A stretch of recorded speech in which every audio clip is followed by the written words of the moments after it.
Halo adik-adik sekalian, selamat pagi. Bagaimana kabarnya hari ini? Iya, sehat ya? Oke, sebelum kita masuk ke pembelajaran kita, ada baiknya kita berdoa dahulu untuk memulai pembelajaran kita. Iya, mari kita bersatu di dalam doa. Terima kasih Tuhan atas segala berkat penyertaan-Mu boleh kami rasakan hingga pada hari ini. Ya Tuhan, sebentar kami akan memulai proses belajar mengajar kami. Kiranya Tuhan yang selalu menyertai kami, tuntun kami ya Tuhan, supaya kami dapat menerimanya. Terima kasih Tuhan, di dalam nama Kristus kami mengucap syukur kepada-Mu. Amin. Oke, baik.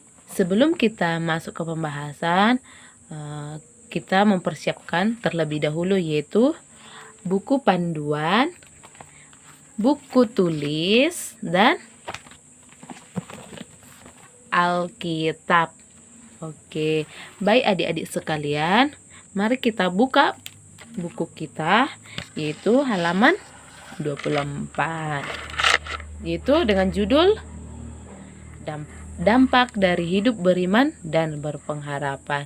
Dan teks Alkitabnya diambil dari Daniel 3 ayat 16 sampai 18, Yakobus 1 ayat 2 sampai 8, Yakobus 2 ayat 14 sampai 17, dan 1 Petrus 1 ayat 21 yang membahas tentang yaitu 1.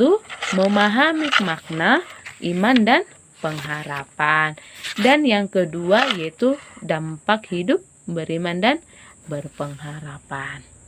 Oke, baik. Di sini kita akan membahas yang pertama itu memahami makna iman dan pengharapan. Ibu mau tanya, siapa yang tahu gambar apa ini?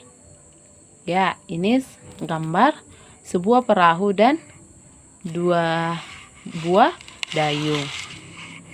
Siapa yang tahu fungsi dari dayung tersebut?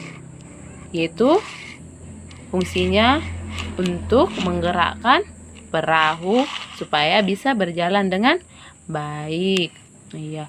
Fungsi iman dan pengharapan ini juga bisa kita ibaratkan seperti dayung dan perahu tersebut. Jika tidak ada iman dan pengharapan, maka kehidupan kita akan tidak mempunyai tujuan. Sama juga dengan perahu dan dayung tersebut. Jika tidak ada perahu, maka perahu tersebut bisa terombang-ambing, bahkan juga bisa tenggelam. Iya, sama seperti juga dengan kita, yaitu iman dan pengharapan. Jika kita tidak mempunyai iman dan pengharapan, maka tujuan hidup kita akan terombang-ambing, bisa menjadi bimbang dan juga ragu akan Tuhan Yesus. Dapat kita simpulkan bahwa kata iman itu dalam perjanjian lama yaitu berpegang teguh.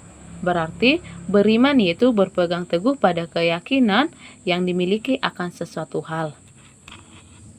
Berarti beriman itu juga berarti mengakui.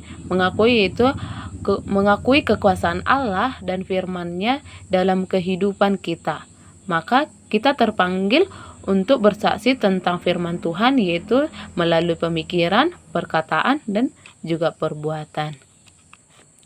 Adapun pengertian dari perkataan itu juga tidak terlepas dari iman kita kepada Tuhan.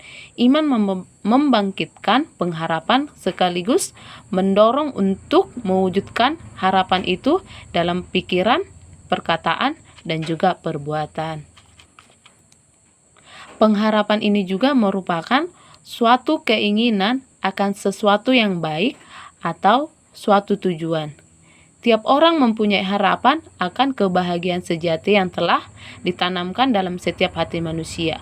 Harapan ini adalah suatu keinginan hati berdasarkan iman. Tanpa iman, maka manusia tidak akan mempunyai pengharapan. Dan yang kedua pembahasan kita yaitu tentang dampak hidup beriman dan berpengharapan. Bagaimana iman dan pengharapan dapat bertumbuh? Ya, iman dan pengharapan tidak secara otomatis berubah atau juga bertumbuh. Seperti seperti kita contohkan seperti tumbuhan.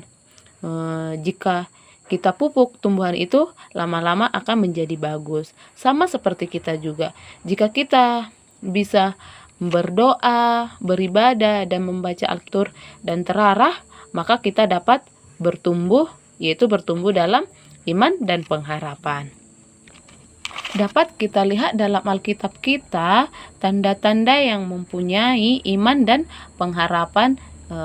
Bisa kita lihat dalam Alkitab kita yang seperti yang pertama itu tidak mengandalkan diri sendiri tetapi mengandalkan Tuhan, yang tertulis pada Yeremia 17 ayat 5 sampai 6. Yang kedua, setia, tertulis pada Matius 25 ayat 1 sampai 30.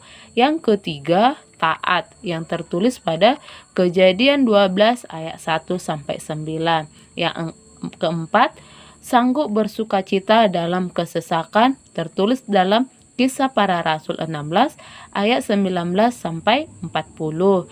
Yang kelima, sanggup bertahan dalam penderitaan, tertulis dalam 2 Korintus 4 ayat 14 sampai 18. Dan juga kita bisa lihat bahwa apakah yang dijanjikan Tuhan kepada orang-orang yang berpengharapan dan yang beriman, yaitu bisa kita lihat pada Alkitab kita. Yang pertama itu tidak akan dikecewakan, yang tertulis pada Roma 5 ayat 5, Lukas 1 ayat 5 sampai 24. Yang kedua, tidak akan dipermalukan, tertulis pada Roma 9 ayat 33 atau 1 Raja-Raja 18 ayat 20 sampai 46. Yang ketiga itu memperoleh pertolongannya, yaitu tertulis pada Mazmur 37 ayat 24. Yang keempat, memperoleh pembelaan Allah, yang tertulis dalam kitab 2 Tawarik 20. Dapat kita simpulkan bahwa dampak dari hidup beriman dan pengharapan itu yaitu salah satu ciri manusia yang dipanggil untuk menjadi murid Tuhan Yesus adalah beriman dan berpengharapan. Iman dan pengharapan laksana mesin yang akan menghidupkan perjalanan hidup kita, supaya kita bertumbuh dalam iman dan pengharapan. Maka kita membutuhkan bimbingan dan arahan dari Allah melalui ibadah, berdoa, dan membaca Alkitab secara teratur dan setiap hari.